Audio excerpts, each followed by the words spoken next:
sebagai saksi di Polres Jakarta Selatan. Nah, ini karena kasusnya dilimpahkan ke Polda Metro Jaya, tentunya saya akan menjawab apa yang saya tahu, apa yang saya lihat. Ya, intinya semua kejadian-kejadian mengenai indikasi pidana pencemaran nama baik, ya kan, terus penghasutan dan juga fitnah yang terjadi mengenai tudingan ijazah palsu kepada Bapak Insinyur Haji Joko Widodo, intinya itu. Ya. Bukti-bukti yang dibawa dari Polres Jakarta Selatan itu dibawa lagi ke Polda Metro Jaya ini nggak, Pak? Saya belum tahu ya, tapi kelihatannya bisa jadi sebagian dibawa atau nanti minta dilengkapin lagi ya. Kalau Abang sekarang bawa alat bukti baru atau cuma untuk menghadiri sebagai bukti-bukti yang kemarin di Polres sih sudah cukup banyak ya, yang diajukan oleh teman-teman dari Peradi Bersatu. Nah, saya saat ini nggak membawa bukti baru. Ya, kemungkinan nanti kalau diminta lagi atau dilengkapi ya akan kita serahkan.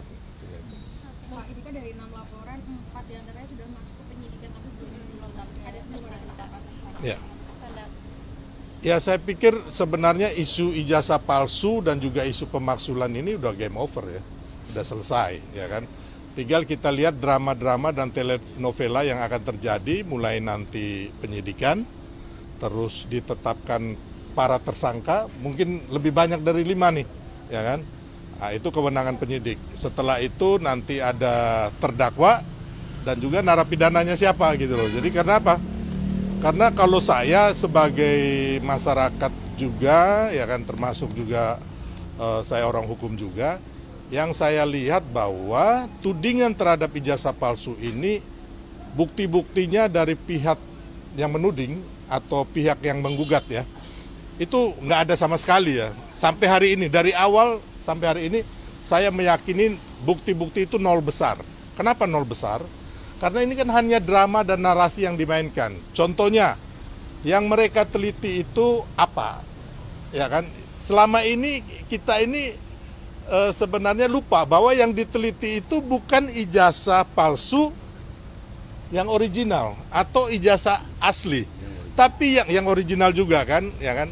Yang diteliti itu adalah semacam foto atau kopian di sosial media yang di-upload digital, dan ini nggak bisa jadi objek penelitian. Mau pakai peneliti hebat dari manapun udah nggak bisa. Sedangkan kita lihat bahwa penelitian yang ada di Bareskrim, laboratorium forensik itu, yang diteliti adalah ijazah asli Pak Jokowi, ijazah asli nih, ijazah original, ijazah analog, yang hasilnya adalah identik dengan ijazah asli, ijazah analog, dan ijazah original 3 teman Pak Jokowi. Ya. Terus yang kedua, dari pembuat ijazah, yaitu yang mengeluarkan ijazah UGM, ya kan, sudah satu-satunya nih yang mengeluarkan hanya UGM, bukan Roy Suryo, bukan Tifa, bukan Rismon, ya kan, mengatakan bahwa itu ijazah asli. Dan ada lagi satu lagi, ya kan, yang membuat kita tambah bingung. Tiba-tiba ijazah ini ada palsunya 2. Ya, 1 dipalsukan sebelum tahun 2005 ketika Pak Jokowi nyalon wali kota Solo, ya kan?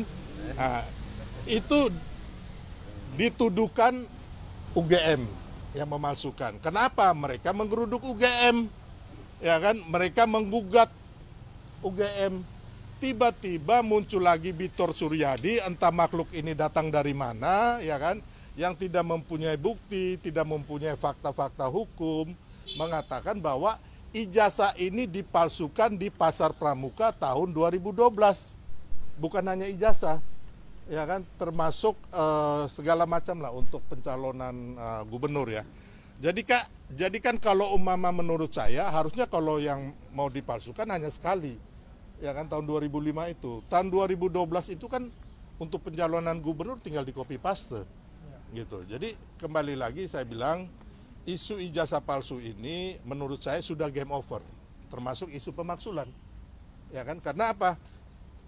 Isu ijazah palsu ini sudah pernah digugat 2 tahun lalu hasilnya ditolak oleh pengadilan, yaitu gugatan di PN Jakarta Pusat dan PN Surakarta. Ya kan, bahkan ada yang menuduh ijazah palsu ini sudah dipidana, yaitu Bambang Tri dan juga si Gus Nur, ya kan. Nah, kemarin kawan-kawan ya kan, bahwa ijazah gugatan Dumas di Mabes Polri itu sudah kandas dengan sendirinya. Karena satu, nggak punya legal standing, nggak punya bukti-bukti yang valid. Terus yang kedua, gugatan tudingan ijazah palsu yang kemarin di Surakarta, di Solo, dan juga di Sleman, itu sudah ditolak atau NO. Ya. Jadi kembali lagi, isu ijazah palsu ini menurut saya udah selesai. Tinggal kita saat ini menikmati drama-drama telenovela, ya kan, baik itu Tangis dan Tawa yang dilakukan oleh Roy Suryo, Rismond, dan lain-lain. Jadi kepada masyarakat Indonesia, menurut saya ini udah selesai. Tinggal ini bagian hiburan aja, ya kan. Bagaimana saat ini kita kembali lagi sebagai anak bangsa solid untuk mendukung pemerintahan Pak Prabowo dan Mas Gibran untuk Indonesia maju, ya kan. Apalagi kita menjelang ulang tahun yang ke-80 ya. Ya, mungkin dari saya. Hari ini juga akan turut mendesak KPMJ untuk segera menetapkan tersangka atau gimana? Oh enggak, itu kewenangan ya, kewenangan PMJ. Kita biarkan Polda Metro Jaya, jangan sampai ada yang mengatakan bahwa diintervensi.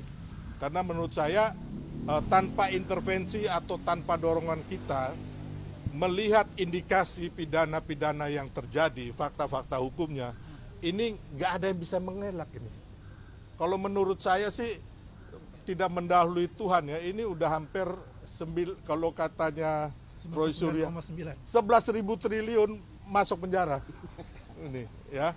Jadi intinya bahwa tanpa kita mendesak, ya kan, biarkan saja Polda Metro Jaya memprosesnya dengan baik dan benar. Mari kita masyarakat sama-sama mengamati, sama-sama mengawasi dengan baik, ya kan. Jadi tidak ada yang nanti mengatakan bahwa ini dikriminalisasi atau ini sengaja disetting, ya kan. Jadi kita serahkanlah kepada Polda Metro Jaya. Terima kasih Bang. Ada lagi ini mungkin teman-teman. Ya, jadi saya mau tambahkan ya, bahwasanya Roy Suryo itu telah mengotak-atik ijazah ini sejak 2020, 24 Februari 2020. Ini sudah mengotak-atik ijazah Pak Jokowi. Jadi kalau dia katakan April 2025 baru meneliti, itu bohong besar. Karena dia akan men-switch kambing hitamnya adalah Dian Sandi. Padahal yang mengupload pertama itu adalah Pak Roy Suryo sendiri. 24 Februari, 25 Februari tahun 2020. Jadi apa dikatakan Bang Sil, 99,90% insya Allah akan jadi tersangka dan masuk penjara. Saya tambahkan boleh? Hari ini kan yang diperiksa sama saya dan Bang Sil, ya, didampingi oleh Ketua Umum sebagai lawyer, dan juga ada abang kita, Bang Aswan. Jadi menurut saya kasih satu clue, ya, satu aja clue, bahwa sistem tata kelola akademik dan kemahasiswaan Universitas Gadjah Mada, ya, itu clear, ya, itu clear. Kemudian seseorang datang memaksakan penelitiannya yang Bang Sil katakan adalah 0. Tetapi saya mengatakan sistem penelitian Roy Suryo CS minus, bukan 0, minus. Kenapa? Dia bukanlah sistem tata kelola akademik dan kemahasiswaan UGM. Jadi yang bisa menyatakan keaslian satu ijazah serta perkuliahan dan akademiknya itu adalah sistem akademik kemahasiswaan Universitas Gadjah Mada.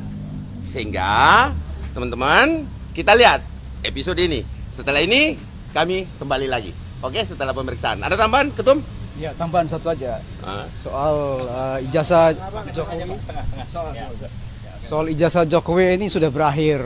Kita tunggu menantikan penetapan tersangka segera nih, secepat mungkin saya percaya penyidik segera menetapkan para tersangka. Itu yang pertama. Yang kedua, soal pemakzulan Dirban itu layu sebelum berkembang. Tidak akan berkembang. Stop sampai di sini saja. Terima kasih. Oke? Saya kasih gaya ya. Saya kasih gaya ya untuk pemeriksaan ini ya. Oke? Oke teman-teman? Oke.